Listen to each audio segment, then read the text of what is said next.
하나님 말씀은 구약성경 욥기 22장 12절에서 14절까지입니다. 우리 같이 한 목소리로 함께 읽겠습니다. 하나님은 높은 하늘에 계시지 아니하냐? 보라, 우두머리 별이 얼마나 높은가? 그러나 내 말은 하나님이 무엇을 아시며 흑암 중에서 어찌 심판하실 수 있으랴? 빽빽한 구름이 그를 가린즉 그가 보지 못하시고 둥근 하늘을 거니실 뿐이라 하는구나. 아멘. 엘리바스의 오해라는 제목으로 말씀의 은혜를 나누고자 합니다. 이제 성경을 살펴보면은 이 욥의 세 친구 가운데 이 엘리바스라고 하는 사람이 굉장히 점잖고 이렇게 교양 있는 그런 사람인 것을 알 수 있고, 그런데 또 이제 그의 단점이라면, 그러니까 앞에서도 우리가 두 번째에서 나왔던 엘리바스의 그 15장에서도 보면 엘리바스가 이제 착각을 하고 또 이렇게 욥을 판단하고 이런 모습을 볼 수 있었는데, 여기에서도 보면은 엘리바스가 참 오해를 많이 하는 사람이구나. 그러니까 생각이 많은 사람이에요. 그래서 상대방의 행동이나 말이나 이런 것을 보고 자기식으로 해석을 해서 이렇게 착각하고 오해하고 하는 것이 많은 그런 사람인 것을 우리가 알 수 있습니다. 여기에서도 이제 엘리바스가 이제 욥에 대한 생각을 이야기하는데 이 또한 오해죠. 그러니까 엘리바스가 보기에 이제 욥의 큰 문제점이 있는데 그게 뭐냐면 신성모독이라는 거예요. 욥이 신성을 모독하는 자로 이제는 악한 자 해서 이제는 신성을 모독하는 자로 엘리바스는 욥을 생각하고 있는 겁니다. 이제 그것을 이제 12절에서 하나님은 높은 하늘에 계시지 않느냐? 보라, 우두머리 별이 얼마나 높은가. 이건 지금 이제 하나님은 지극히 높으신 분이다. 여기서 높은 하늘이라고 번역하게 되면 이게 좀 맞지 않고요. 이렇게 하늘들의 높은 곳 이렇게 됩니다. 그러니까 고대에서 가지고 있었던 이런 삼층천 하늘, 또 뭐 유대인들이 가지고 있을 때는 뭐 7개의 하늘로 뭐 생각도 했다, 뭐 이렇게 이야기를 하는데, 복수의 하늘들, 근데 그것보다 높은 것. 그래서 하나님은 하늘들의 높은 곳에 계시지 않느냐? 이렇게 이제 의문문으로 물어본 것은 하나님은 지극히 높은 곳에 계신 하나님이다. 뭐 이런 의미이죠.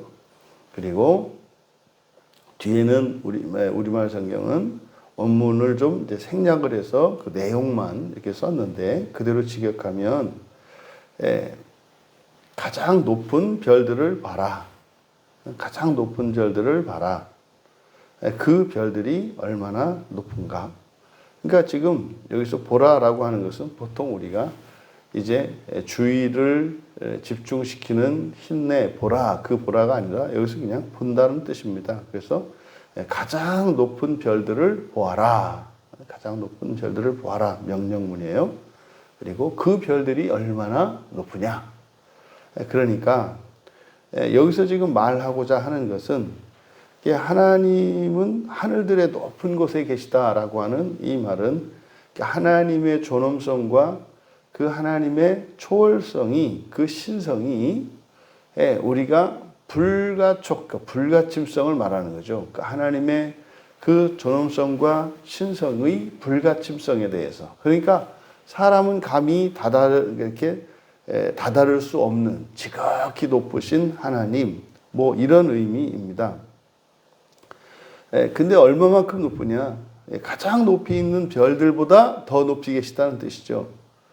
그런데 사실 가장 높이 있는 별들은 우리가 관측할 수 없습니다. 뭐 지금 이렇게 고대의 눈으로 뭐 이렇게 관측할 수 없는 것은 뭐 말할 것도 없고, 뭐 오늘날 뭐 이렇게 엄청난 과학기술의 발전으로 인해서 우주에 이제 뭐 망원경을 띄워놓고 뭐 이렇게 살펴본다고 합니다만 그 우주로도 그 망원경으로도 뭐 그렇게 세상에 있는 모든 별들을 다 볼 수 있는 게 아니거든요. 그러니까 이 하나님은 가장 높은 곳에 계시다는 거죠. 근데 여기서 말하고자 하는 바, 엘리바스의 의도는 그래서 모든 것을 다 내려보실 수 있다는 거예요. 우리는 볼 수 없지만 다 보실 수 있고 다 내려다 보실 수 있다. 근데 우리는 그 하나님을 감히 우러러 볼 수도 없는 지극히 높으신 하나님이다. 이제 하나님의 초월성에 대해서 이야기를 한 것인데, 그러나 내 말은, 그러니까 이제 욥이 하나님의 신성을 모독했다는 이제 엘리바스의 생각을 드러내는 말인데, 그러나 내 말은, 그러니까 그렇지 않다 이거죠. 그러나 내 말은 그렇지 않다. 어떻게 이야기를 했는가?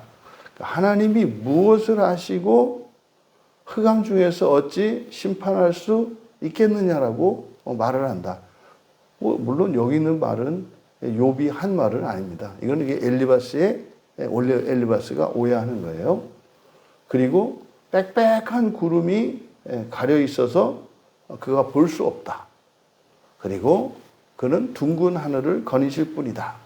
이렇게 이제 네 가지로 욥이 하나님에 대해서 이렇게 말을 했다는 거예요. 신성을 모독했다는 거예요. 첫 번째로 하나님이 무엇을 아시며, 그러니까 초월적인 하나님이라고 하는 것은 사실은 모든 것을 다 꿰뚫어 보시는 그런 하나님이신데, 하나님이 모르는 것이 있다라고 얘기를 했다는 거죠. 그리고 두 번째로 흑암 중에서 어찌 심판할 수 있겠는가. 그러니까 엘리바스의 말은, 욥은 하나님은 그 흑암 너머에 계시기 때문에 하나님과 우리 사이는 이렇게 가려져 있다는 거죠. 그래서 그 흑암 중에 계신 하나님이 이 빛 가운데 있는 이 세상을 어떻게 심판할 수 있겠는가? 그럴 수 없다는 거죠. 그래서 마치 하나님은 이 세상을 심판하지 않고 그것과는 초월해서, 이 세상과는 초월해서 다른 곳에 계시다 라고 하는 말을 했다는 거예요. 그리고 세 번째로는 빽빽한 구름, 이게 이제 두꺼운이라는 말을 이제 빽빽한이라고 번역한 것인데, 두꺼운 구름들이 그를 가려서, 그러니까 하나님과 이 세상을 살고 있는 우리 사이에는 뭐 헤아릴 수 없을 만큼 두꺼운 구름이 가려져 있어서 막혀 있다는 거죠. 그래서 하나님은 우리를 볼 수 없다는 거예요. 그러니까 이게 이제 여기서 엘리바스가 이야기하는 이것이 이제 이신론이죠. 하나님이 세상을 창조하셨지만은 하나님은 이렇게 저속하고 저급한 이 세상과는 상관없이 이 세상을 초월한 절대적 존재로서 저 너머 어딘가에서 계실 거고, 이 세상은 뭐 내버려 두시는 거죠. 그리고 이제 언젠가 마지막 날에 오셔서 이제 그동안 어떻게 살았는가 이제 심판하신다는 겁니다. 그러니까 현재의 이 삶은 우리들이 알아서 우리들이 해나갈 일이지, 뭐 여기서 뭐 하나님 도와주세요라든지 뭐 이런 거 아니다. 어쨌든 똑바로만 잘 살아라. 언젠가는 오셔서 심판을 하실 거니까 뭐 마치 뭐 이런 생각이죠. 그리고 네 번째가 이제 둥근 하늘을 거니실 뿐이다. 그러니까 이제 이때의 고대의 사람들도 이 하늘에 대해서 하늘이 둥글다라고 하는 인식이 있었던 거죠. 그래서 이제 우리는 이렇게 이제 대기권 하면 벌써 지구를 중심으로 해서 더 큰 동심원을 이렇게 생각할 수 있지 않습니까? 그런 거죠. 우주가 이렇게 둥글다라고 하는 생각은 가지고 있었던 거예요. 근데 하나님이 어떻게 해요? 이 우주 안으로, 하늘 안으로 들어오지는 않으셔. 근데 그 바깥에서 이제 하늘을 밟고 다니시는 거죠. 이렇게. 하늘을 밟고 다니시는데 이 안으로 들어오지는 않으시는. 그러니까 일정 거리를 두고 이 세상에 개입하지 않으시는 하나님. 그러니까 이렇게 이신론적 신관을 가지고 있었다는 겁니다. 근데 욥이 그런 말을 했느냐? 아니에요. 아니에요. 그러니까 지금 왜 그러면 엘리바스가 욥을 오해했을까? 그것은 아마도 엘리바스가 욥이 모독하는 사람이니까 신성을 모독했다라고 이렇게 오해한 것은 아마도 앞에서 이제 계속되는 그 욥의 말 속에 담겨 있었던 그 불평과 원망들. 그러니까 사실은 이 불평과 원망이라는 것이 사실상 이 거짓 감정에 의해서 나온 말들이고, 실제로 욥이 했던 그런 원망과 불평을 통해서 말하고자 하는 것은 무엇입니까? 하나님 너무 힘들어요. 마음이 힘들고 몸이 힘들고 내 감정이 상하고 이런 이야기였죠. 그래서 사실은 견딜 수 없습니다. 견딜 수 없는 상황입니다. 나를 좀 도와주십시오. 이게 팩트입니다. 근데 그렇게 말하지 않는 거죠. 우리가 말을 그렇게 하지 않거든요. 그래서 도와달라는 말도 그렇게 하지 않고 돌려서 말할 수 있고 틱틱거릴 수가 있는 거예요. 또 사랑한다는 말도 오히려 사람을 조롱하는 것 같이 이렇게 말할 수도 있는 거고요. 이게 이제 우리의 감정의 작용 때문에 그렇다. 그러니까 욥이 했던 어쨌든 그런 걸 딱 떼고 말만 떼서 보는 거죠. 이렇게 욥의 그 말만 딱 떼놓고 보니까 이거는 감히 하나님께 할 수 없는 이런 말들, 이런 원망과 불평이잖아요. 그런 말들을 한 거죠. 이러한 말들을 하는 것이 엘리바스에게는 신성모독으로 보이는 거예요. 사실 그러면 엘리바스는 어떻게 살아가고 있는 겁니까? 할 말을 다 하고 있지 않은 거죠. 참고 사는 거예요. 이렇게 꼭 참고 사는데, 아니 이 욥이 친구는 보니까 이제 막가자하는 식으로 막 하나님한테 한단 말이죠. 그건 사실은 죄죠. 그 죄로 인한 거죠. 죄로 인한 것이 그 나쁜 말들을 했으니까 벌 받아야 한다. 이런 의미이기보다 이런 존재론적인 취약성으로 인해서 그렇게 나올 수밖에 없는 거죠. 우리가 이 거짓 감정으로 인해서 그렇게 진심이 아닌데도 그렇게 말할 수밖에 없는 거죠. 이게 죄가 원인이잖아요. 그런데 지금 왜 엘리바스는 욥의 그런 죄를 신성모독적이라고 이야기를 했을까? 그러니까 사실 이런 오류와 범죄라고 하는 것은 신성모독과는 달라요. 사실은요, 가장 큰 신성모독이 뭘까요? 이렇게 욥과 같이 막 하나님한테 막 원망, 불평을 막 쏟아붓고 어떻게 나한테 이럴 수 있느냐? 나를 죽여라. 이건 굉장히 버릇없는 거 틀림없죠. 근데 여러분, 그렇게 한다고 해서 하나님의 신성이 훼손될까요? 그렇지 않단 말이에요. 그렇지 않아요. 사실은 가장 큰 신성모독은 무신론이죠. 하나님 존재 자체를 인정하지 않는 거고요. 또 그거에 필적하는 것은 마치 자신이 하나님의 대변자인 것처럼 하는 거죠. 그러니까 지금 그는 지금 엘리바스나 이 친구들의 모습입니다. 이 친구들은요, 자신들이 절대적으로 하나님을 대변하고 있다고 생각하거든요. 여러분, 그 대변시킬 사람이 없어서 사람을 이렇게 대변시키겠어요? 시키실 수도 있죠. 하나님이 원하시면. 근데 스스로 내가 하나님의 대변자다. 이들이 하나님의 대변자라고 할 땐 뭡니까? 자기의 절대성이거든요. 그러니까 점잖고 이렇게 아주 경건한 듯 보입니다만, 사실 그들 스스로가 하나님의 대변자라고 생각하는 이런 절대정신, 이런 게 오히려 사실은 더 신성모독적인 거죠. 우리가 생각할 때 이렇게 예의 바르게 하지 않고 공손하지 않고 무례하고 그러면 그게 이제 인간은 모독을 당하죠. 왜요? 우리는 존재론적으로 이렇게 약점이 있기 때문에 기분 상해요. 이렇게 나를 이렇게 대접해 주지 않으면 자존심 상하고, 그래서 수치스럽고 이렇다 이 말이에요. 근데요, 하나님은 수치스러운 게 없어요. 뭘 해도 장난 같고 귀염둥이 재롱 같거든요. 근데 딱 하나, 하나님 놀이 이런 것도 아니고, 사람들과 하나님 사이에서 본인들이 하나님의 이런 대변자인 양 자처하는 이것이 사실은 더 위험하다. 그러면 왜 엘리바스가 욥을 오해한, 이렇게 욥을 이렇게 신성모독을 했다고 오해한 근본적인 이유가 뭘까?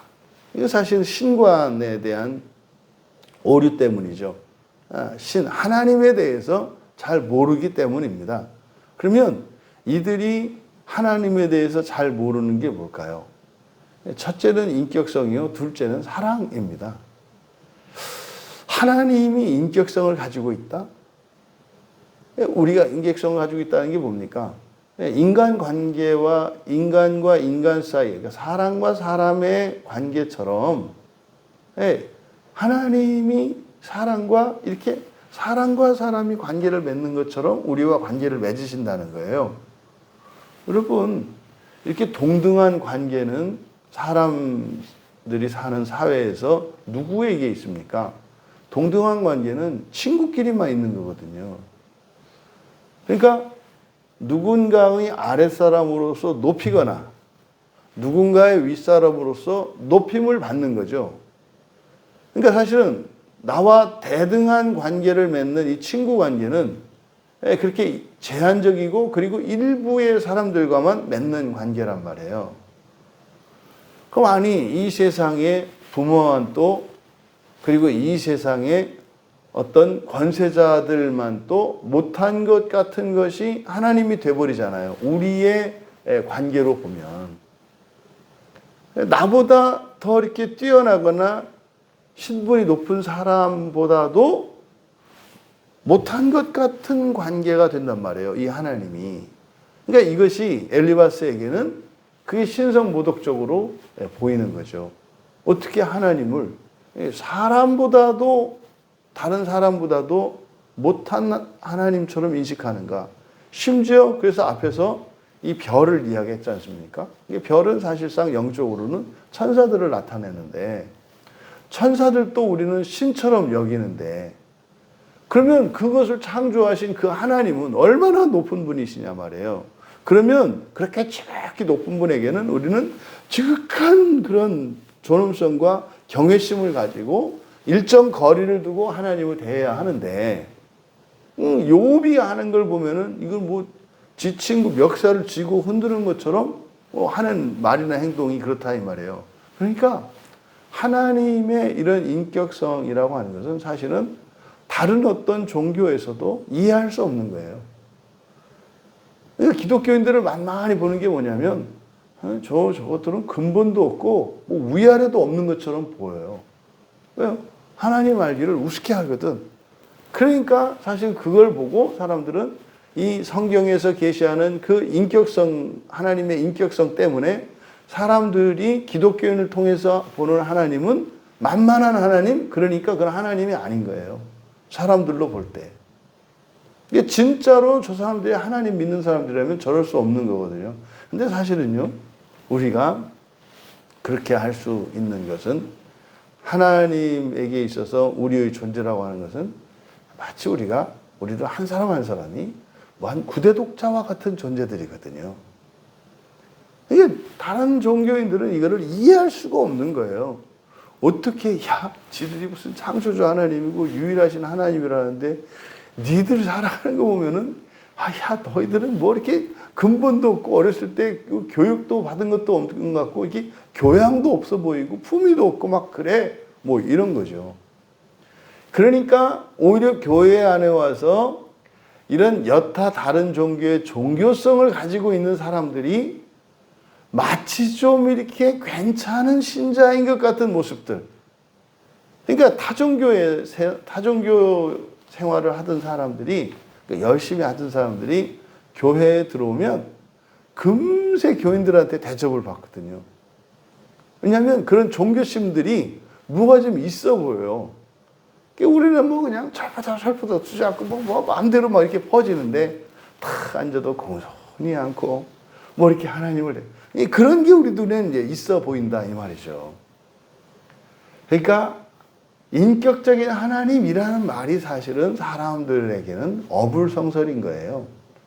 그러니까 욥이 이런 말들을 막 할 수 있었던 것은 하나님이 인격적인 분이시기 때문에 그렇다. 근데 그뿐입니까?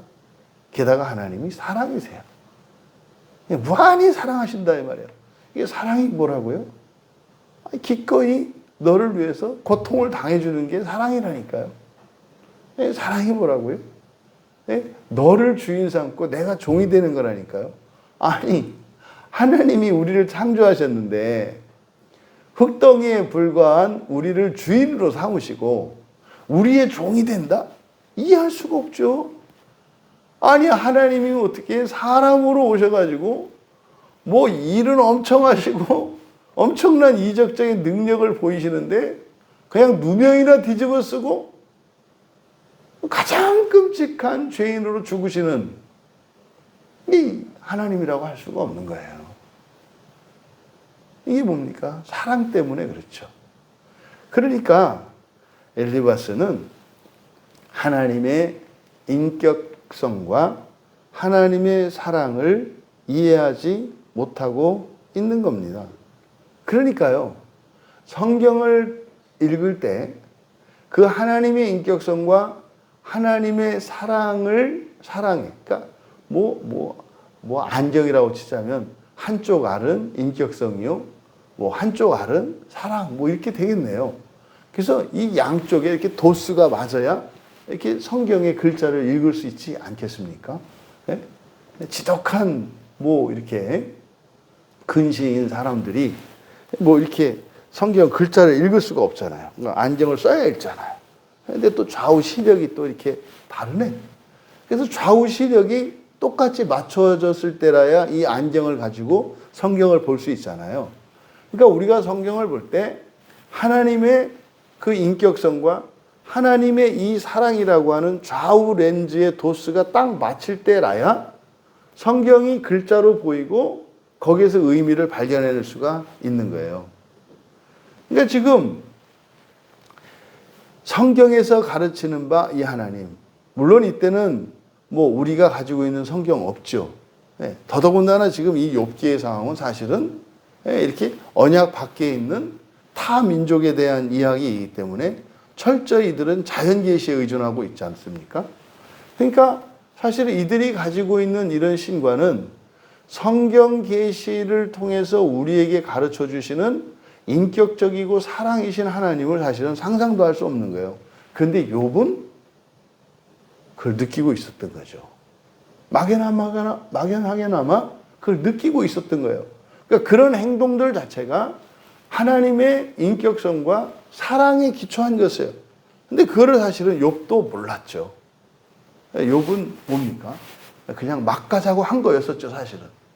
그런데 이제 뒤에 가면 그러함에도 불구하고 하나님이 욥을 벌하시거나 욥을 죽여서 멸해버리시는 것이 아니라 끝까지 참아주시고 이게 인격적으로 설득하시고 또 한결같이 사랑하시는 것을 뒤에 가서 결국은 깨닫게 되죠.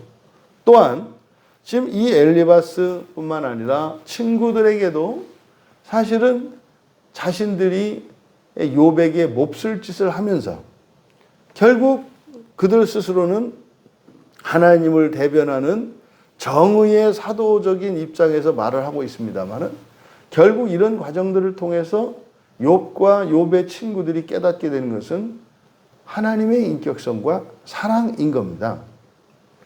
그러니까 엘리바스는 바로 그들이 가지고 있었던 신관으로서는 도저히 이해할 수 없는 하나님, 그러니까 그 하나님과 대화를 하고 관계를 맺는 욥을 바라볼 때 그는 굉장히 신성모독적인 것으로 보여줄 수밖에 없다. 그러면 이 신성모독과 관련해서 신성모독은 하나님의 그 초월성이 이게 훼손되는 것을 말하는데 하나님의 초월성은 인간에 의해서 좌우되지 않습니다. 우리가 하나님을 높인다 그래서 높아지시고 우리가 하나님을 끌어내린다 그래서 하나님의 그런 신성이 이런 초월적 신성이 훼손당하느냐? 그런 거는 없죠. 그런 거는 없죠. 그래서 우리가 하나님은 높으신 분입니다. 하나님은 지극히 높으신 분입니다.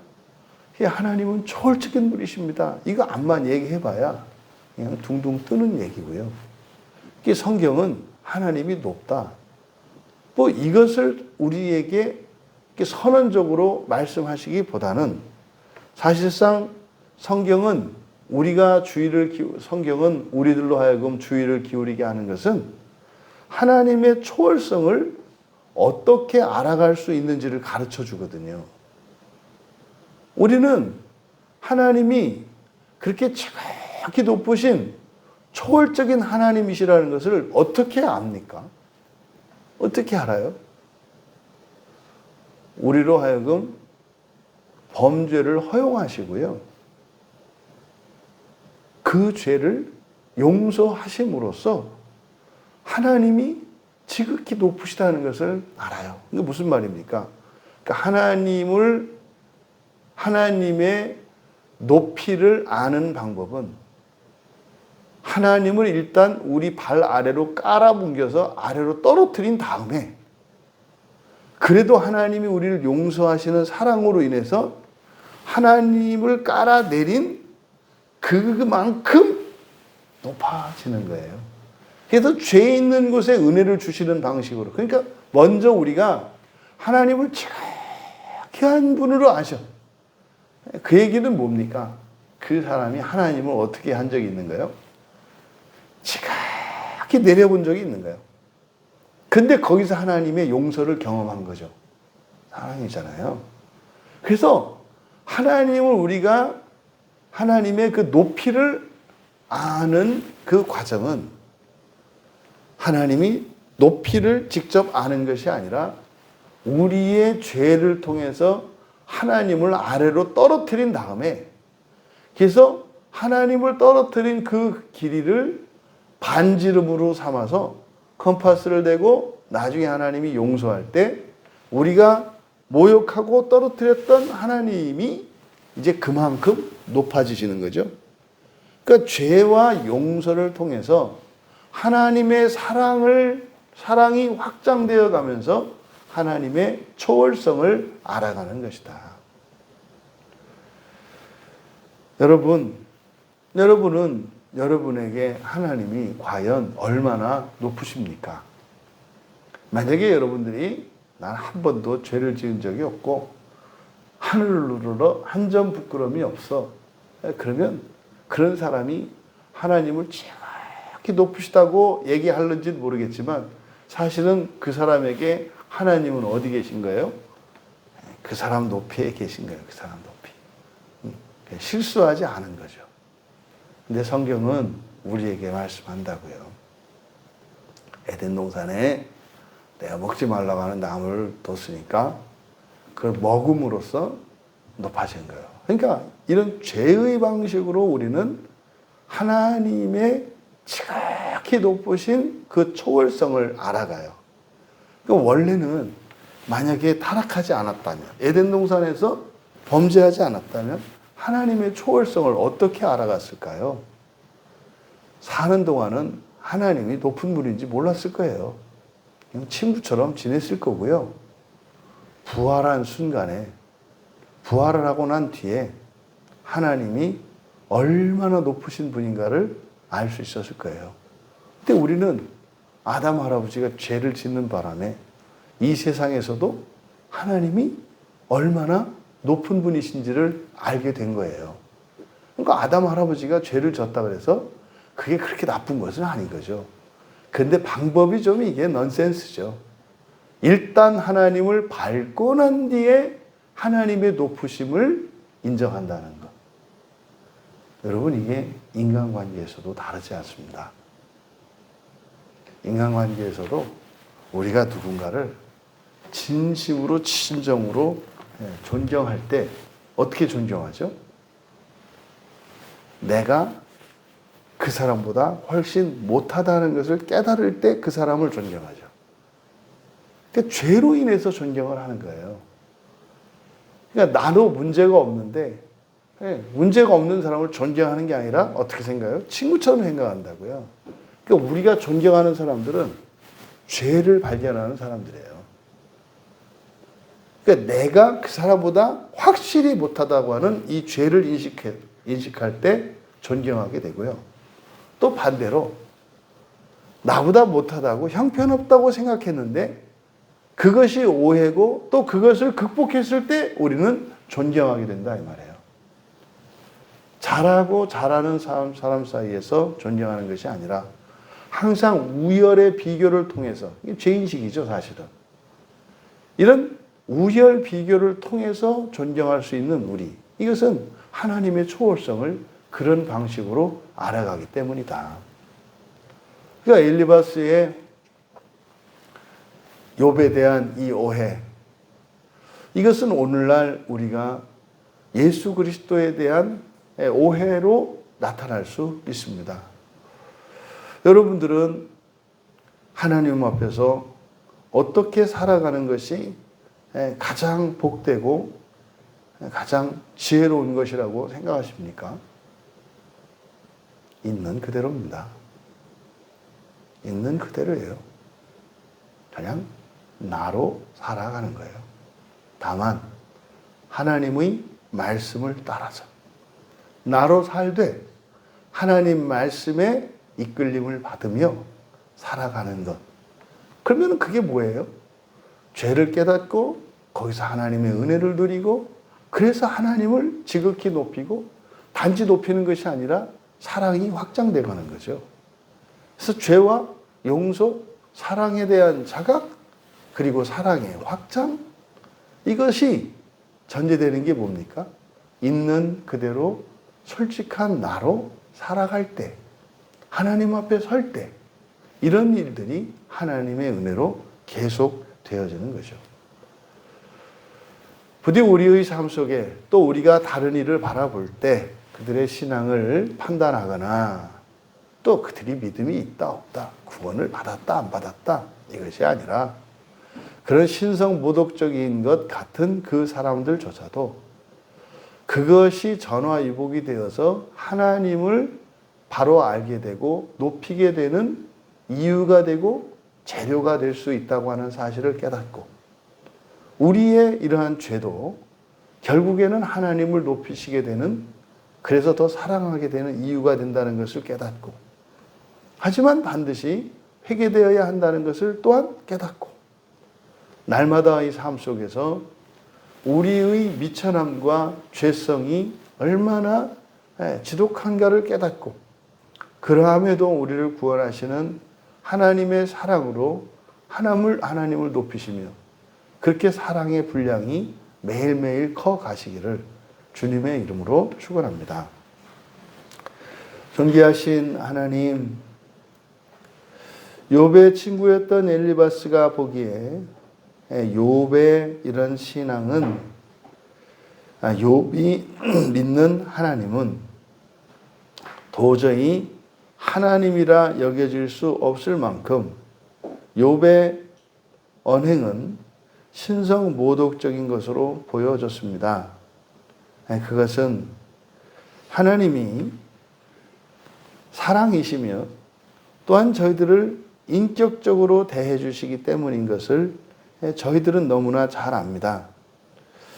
하나님, 과연 우리가 하나님 앞에서 나 자신을 또 타인들이 어떠한 관계를 맺고 있는지를 우리가 하나님으로 판단하는 것인지 아니면 사람의 입장에서 판단하는 것인지 깨닫게 하여 주셔서 사람의 눈높이와 사람의 판단이 아니라 하나님의 시선으로 우리 자신을, 또한 하나님의 시선으로 주변에 있는 모든 이들을 바라볼 수 있도록 도와주셔서 단 한 사람도 포기하거나 버리지 않고 끝까지 구원하시는 주님의 마음을 갖게 하여 주시옵소서.